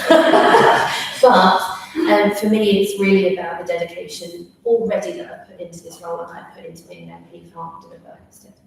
Thank you, Nigel. Very similar to very similar to the others of the panel. My campaign is funded by some very lovely local members who I'm increasingly and every day more and more grateful to, and a lot of them are here today, and a bit by me as well. And I think everybody on this panel has made financial sacrifices to stand, and I think you owe them all a lot of credit for that. On the other question about jobs, no, as Victoria says, it's a full-time job. You won't have time to do anything else. And I think Labour is going to introduce some pretty stringent rules on what MPs do after the next general election. I think it's very good you are going to do it because it should be a full-time job. So we are, of course, running out of time, but I do want to sneak in one quick round quiz. I'm not going to ask any more questions, I'm sorry. I'm not going to ask any more questions, but because I would like the panel to have a go at the last question from the online request that we put in. But I'd like you to be really super speedy because then we need to finish with your 1 minute. So I hope that's okay. I've made that decision. So the question is there a cost of living crisis in this new constituency? And I'm going to start with Paul.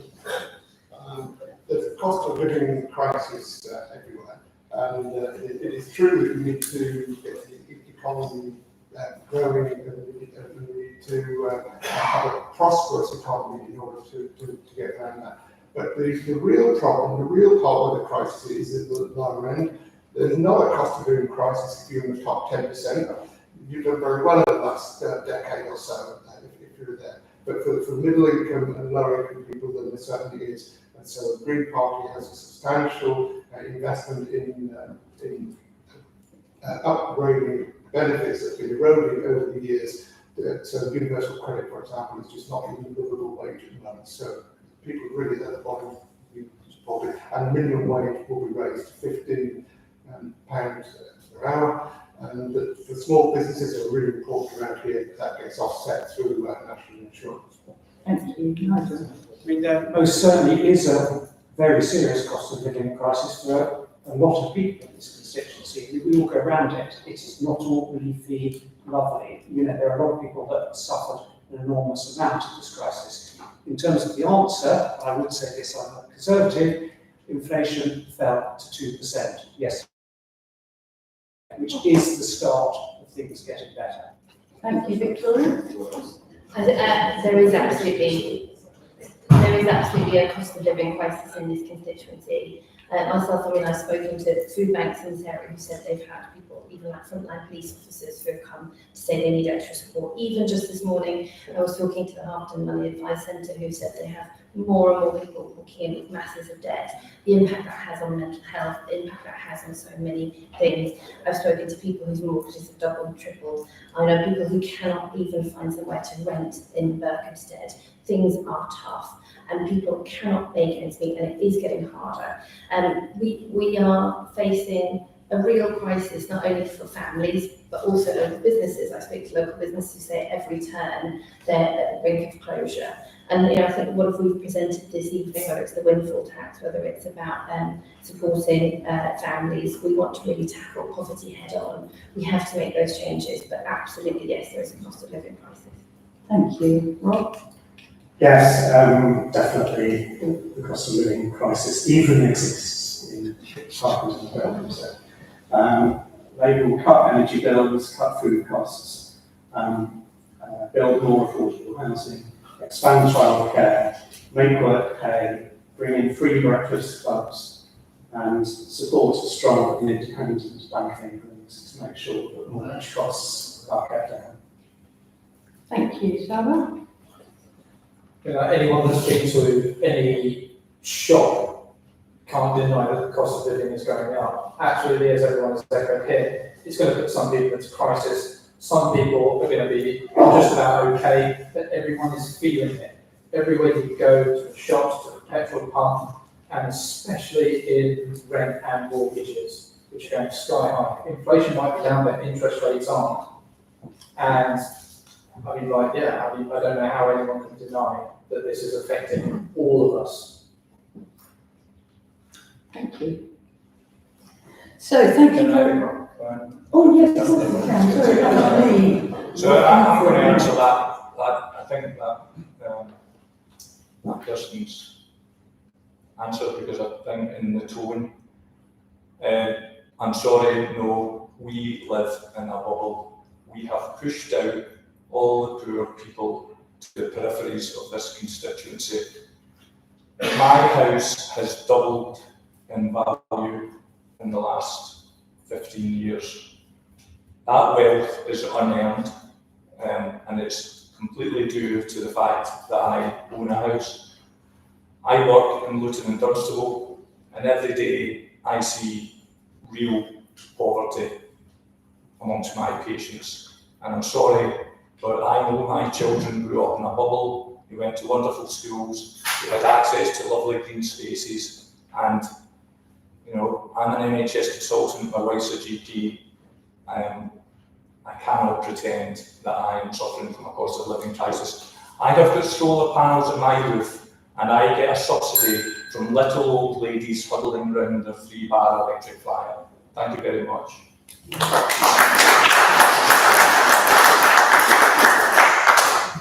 Thank you, everybody.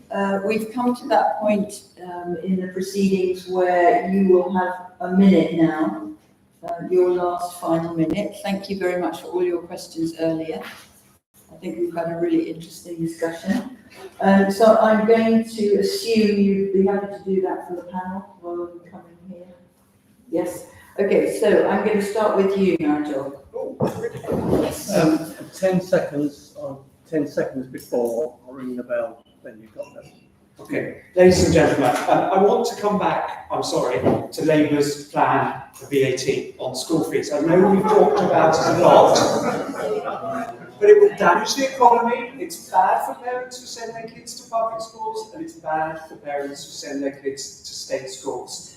And I think here in Berkhamsted, whoever you vote for is going to harm us. So, I hope, and maybe it's not a very realistic hope, I hope we can oppose it together, because I believe we are stronger when we do things together. Ladies and gentlemen, whatever your politics, and whoever you vote for, it would be an honour for me to represent you, and I respectfully ask for your support on the 4th of July. Thank you.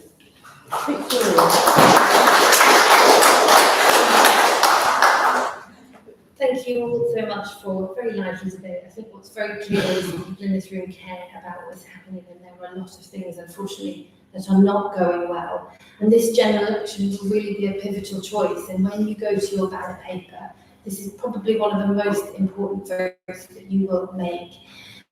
Here in Harpenden and Berkhamsted, we've got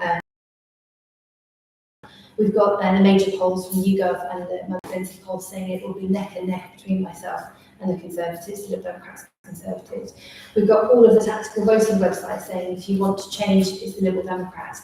And just for fun, we've also got the bookmakers, but I haven't made a bet. I'm just betting on myself, but the bookmakers are saying that the Lib Dems are the ones that can. So when you go to your ballot paper, do you have a choice? Do you want the local MP who's already been, or do you just want more of the Conservatives? Please do consider voting for myself and the Liberal Democrats. Thank you.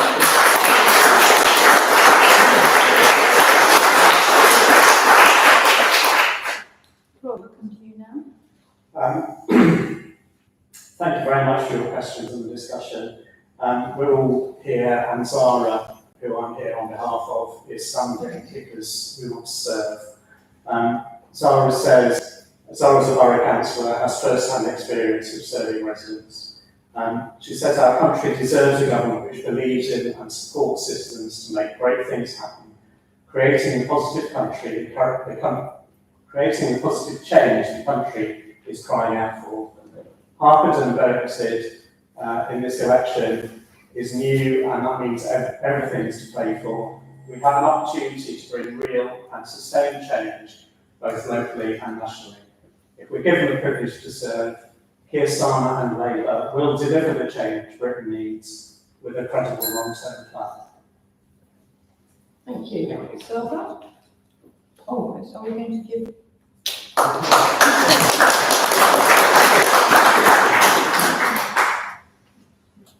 So, we all know what the election outcome is going to be. It's going to be a thumping Labour majority, but underneath something is happening. Politics is changing in this country.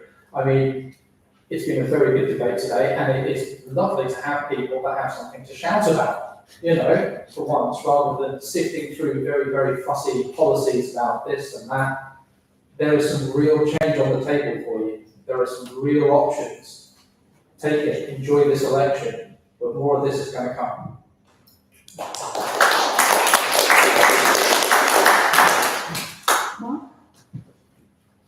I'm standing here in this constituency because there is an alternative. There is an alternative to the mainstream political parties that have let us down over the last years. That party is the Social Democratic Party. If any of you have had the pleasure of having an operation at Luton and Dunstable, and when you woke up in recovery you heard a Scottish accent, it was probably me, and I would be delighted if you would put a cross against the box next to my name on the 4th of July. Thank you very much. Thank you. The outcome of this election will determine what sort of country we want to be, and you've got a wide range of views on offer here tonight. We cannot continue to destroy our planet with our obsession with endless growth and wasteful production processes. We cannot continue to destroy the social cohesion with rising inequality and crushing the life aspirations of our young people. Given our common interests, we must improve relations with our near neighbours on the continent. We aspire to a country where everyone is valued in economic terms and in which people feel they have a strong democratic stake. I hope that I have made the case that our future needs to be one in which we live harmoniously with each other and we live safely within planetary limits. Whoever leads the next government, it is vital to let them know that green values matter and that Labour or Tory government needs to do much more for the environment and for public services than expressed in their manifestos. This can only be achieved by delivering a strong national green vote share at this election. I urge you to vote for who you really want. I urge you to vote green. Thank you so much for listening.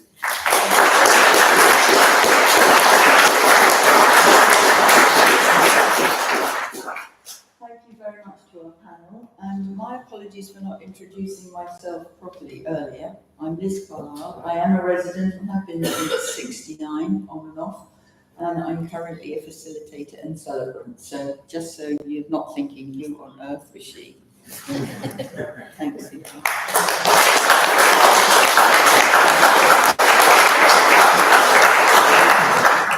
Thank you very much, all of you, for coming this evening.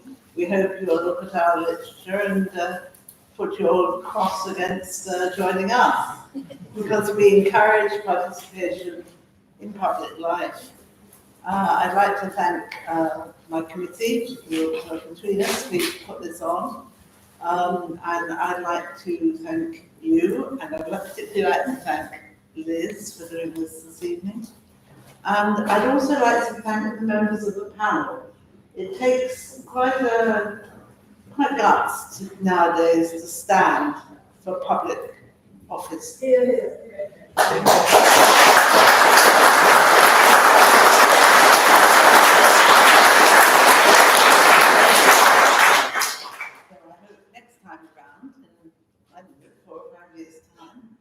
If we last that long, some of you will think about, particularly the young ones, think about standing, because it must be a worthwhile thing to do.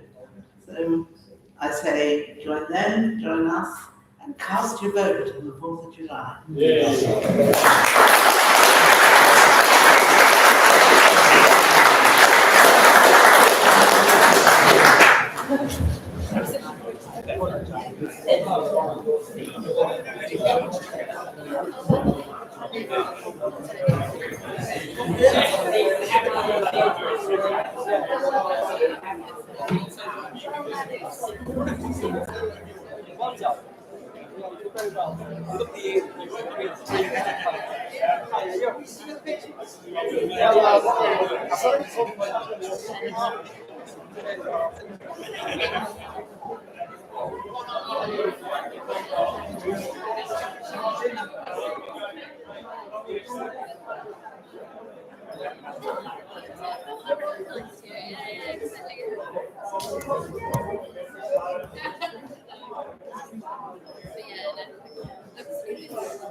That's it. Time to go to the pub.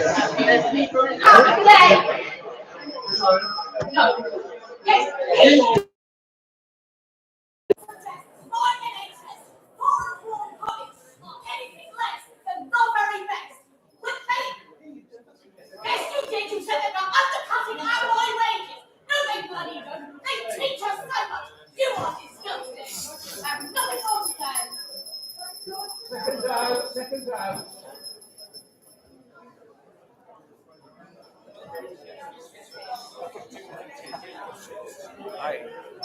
Where's Paul? I think we kept Is Paul not here tonight? He should have been acting as a bouncer. He should have thrown that bloody woman out. I don't even know what their point was. Do you know what their point was? Oh, you're back. Yeah, perhaps, yeah.